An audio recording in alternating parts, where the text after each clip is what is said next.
Equity is a word we hear often, but for all it's used, it can still be hard to know what it looks like. Specifically, what does equity look like at the start of life? In the context of early care and in education programs, for families, for communities, what does equity mean to the people most impacted by racism, marginalization, and other systems of oppression?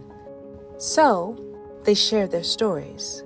Equity to me is understanding that things are not equal and that things have always been behind for those that are living in the margins, that are Black, Indigenous, people of color, Latino, other language speaking, and recognizing that we need to provide resources to bring them to the same standard that we have everybody else. Our children, and they're typically our Black and our brown children, our families, have limited opportunities for growth and for access to capital.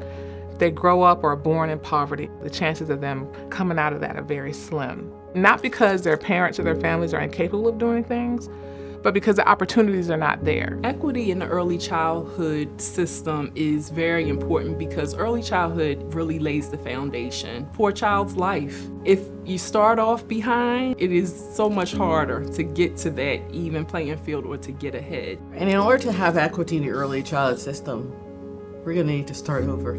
People at the margins are really those who are not included in the decision making, and they're the most disenfranchised. So it's not really about bringing them in to inform this. It's really about we going out there and being in the margins with people. Learn from our storytellers, family providers, teachers, leaders, and community members of color as they help policymakers and leaders lean into the decisions that will identify and strengthen equity in early childhood systems.